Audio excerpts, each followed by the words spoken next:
Let's bring in California GOP Chairwoman Jessica Milan Patterson and a Democratic candidate for Senate here in the Golden State, Christina Pascucci. Thank you both for coming on. We very much appreciate this. The Gallup poll views on Israel's military action. Put this up on the screen now.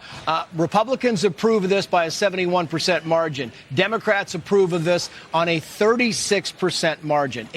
Is Republican support being almost twice as much, very close to twice as much, Jessica. Is it surprising to you at all? Because it surprises me. I didn't think going before October 7th, I would never have expected these numbers. Well, I think that the Republican Party has always stood with Israel. And we have seen more and more over the years the Democrat Party just being pushed further and further to the left. So what's interesting is watching these overall numbers in this poll, whether it's the economy, foreign policy.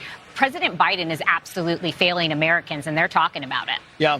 Mark Dubowitz, who is the CEO of the Foundation for Defense of Democracies, tweeted the following here, Christina. Biden administration is setting the stage to abandon Israel. What started off as we are totally with you in destroying Hamas, which is as bad as ISIS, is deteriorating into you don't have our support unless you can dismantle Hamas very quickly with very limited civilian casualties. That's impossible. I mean, the support you can see, Christina, is starting to crumble, and it's affecting a lot of people.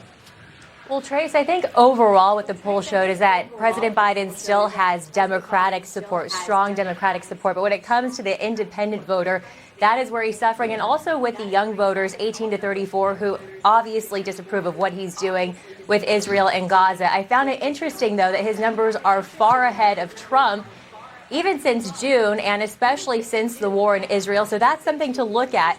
Young voters also feeling ignored by Trump. So what's really important, and if I may, Trace, as someone who's running for U.S. Senate, it is important in time that our elected officials get in touch with what the voters want and actually listen to their needs. Yeah, there's a lot of needs that are not going answered.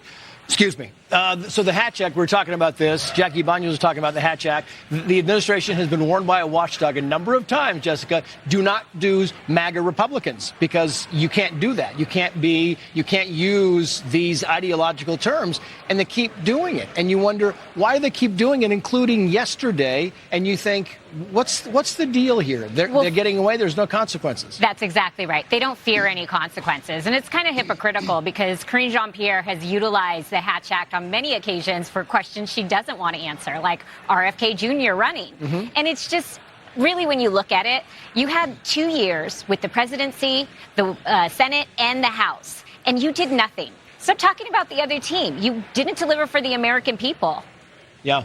It's interesting. Okay, very quickly, Christina, your thoughts on the debate last night. I mean, I thought it was fascinating. I'm not picking winners and losers, but I want to know what you thought of the debate.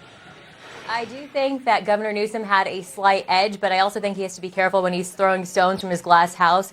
And what I mean by that, as an independent Democrat myself, somewhere where the Democratic Party has strayed is they aren't taking accountability and acknowledging that the problems that exist before them. For example, Governor Newsom kept saying crime in California is down. Maybe that's because Prop 47 turned felonies to misdemeanors, so they're counting it differently. I don't know.